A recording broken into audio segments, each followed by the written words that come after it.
आजचा व्हिडिओ हा महाराष्ट्रातील सर्व शाळांसाठी, शाळेतील मुख्याध्यापक आणि शिक्षकांसाठी UDAS प्लस बाबत अत्यंत महत्त्वाची अपडेट आहे।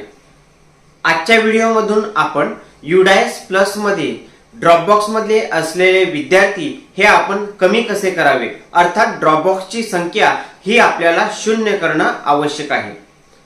मात्र ड्रॉपबॉक्स मध्ये पडलेल्या विद्यार्थ्यांचं नेमकं आपल्याला करायचं काय जेणेकरून ती संख्या आपली कमी होणार आहे। आणि त्याचप्रमाणे UDAS प्लस बाबत एक नवीन अपडेट आपण आजच्या या व्हिडिओमधून पाहणार आहोत। यासाठी व्हिडिओ हा कुठेही स्किप न करता पूर्ण पहा। तत्पूर्वी नमस्कार, मी सचिन पाटील, शाळा पूज्य आचार्य भिसे माध्यमिक व उच्च माध्यमिक विद्यालय कासा, टेक्नो एज्युकेशन या चॅनलवर आपले सहर्ष स्वागत आहे।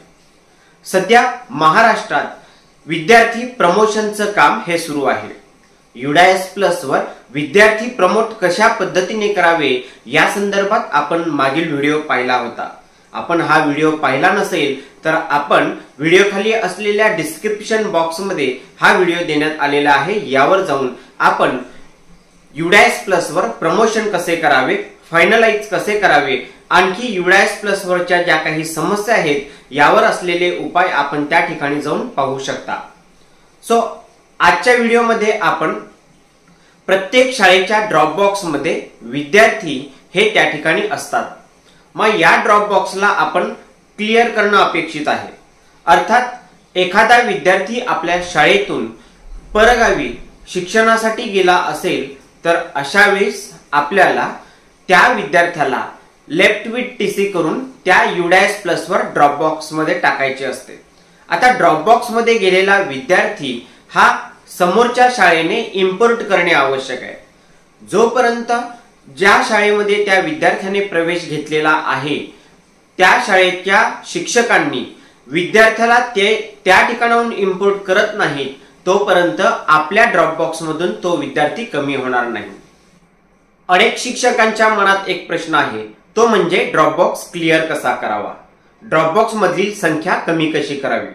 तर यासाठी कोणताही उपाय नाही, यासाठी फक्त आणि फक्त एकच उपाय आहे, तो म्हणजे एखादा विद्यार्थी परगावी शिक्षणासाठी गेला असेल तर त्या समोरच्या शाळेमध्ये ज्या विद्यार्थ्याने प्रवेश घेतला आहे त्या शाळेशी संपर्क करून त्या विद्यार्थ्याला आपल्या पोर्टलमधून इम्पोर्ट करा असा संदेश हा आपल्याला समोरच्या शाळेला द्यायचा आहे। आणि समोरची शाळा जेव्हा त्या विद्यार्थ्याचा पेन नंबर टाकून हा त्या ठिकाणी इम्पोर्ट करतील तेव्हा आपल्या ड्रॉपबॉक्स मध्ये असलेला विद्यार्थी हा या ठिकाणाहून कमी होणार आहे। हा एकमेव पर्याय हा ड्रॉपबॉक्स मधील विद्यार्थी संख्या कमी करण्याचा आहे। मग यासाठी जे जे विद्यार्थी आपल्या ड्रॉपबॉक्स मध्ये आहेत, अर्थात ज्या वर्गातील विद्यार्थी हा ज्या ठिकाणी परगावी दुसऱ्या ठिकाणी शिक्षणासाठी गेला असेल त्या शाळेचा संपर्क नंबर आपण शोधून त्या शाळेला संपर्क करून त्या शाळेला विद्यार्थी हा इम्पोर्ट करण्यासाठी आपल्याला विनंती करायची आहे। आणि प्रत्येक शाळेने अशा पद्धतीने प्रत्येक विद्यार्थी आपल्या शाळेमध्ये आला असेल तर समोरच्या शाळेतून त्याला इम्पोर्ट केला तर दुसऱ्या शाळेमधले जे ड्रॉपबॉक्स मधले विद्यार्थी आहे याची संख्या ऑटोमॅटिक त्या ठिकाणी कमी होणार आहे। आपण आपल्या विद्यार्थ्यांचा देखील ड्रॉपबॉक्स मधील विद्यार्थ्यांचा शोध घेऊन त्यांच्या समोरच्या शाळेचा शोध घेऊन त्या शाळेला ड्रॉपबॉक्स मधून त्या विद्यार्थ्याला इम्पोर्ट करण्याची विनंती करायची आहे। यानंतर दुसरी महत्त्वाची UDAS प्लस बाबत अपडेट आहे।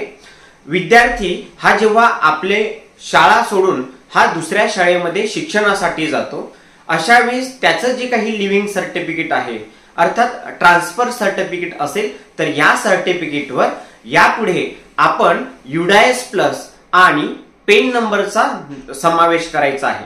म्हणजे UDAS प्लस आपल्या शाळेचा आणि पेन नंबर या दोन्ही गोष्टीची नोंद आपण त्या LC वर करायची आहे, त्या ट्रान्सफर सर्टिफिकेटवर करायची आहे, जेणेकरून समोरच्या शाळेमध्ये जेव्हा आपली शाळा सोडून विद्यार्थी जाईल तेव्हा समोरच्या शाळेला त्या पेन नंबरचा आधार घेऊन विद्यार्थी सहज इम्पोर्ट करता येऊ शकतो।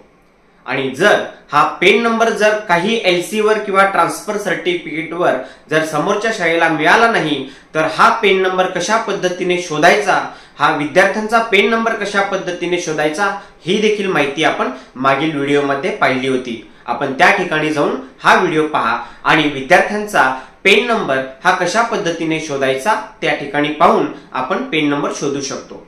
तर अशा पद्धतीने या दोन महत्त्वाच्या अपडेट आपण आजच्या व्हिडिओमधून पाहिल्या।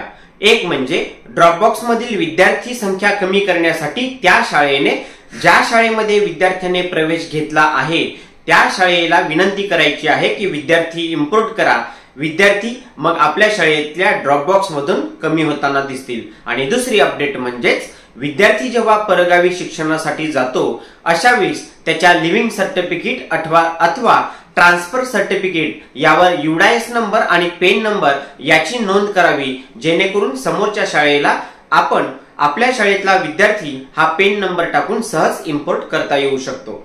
मी आशा करतो की दिलेली माहिती आपणास नक्कीच समजली असेल।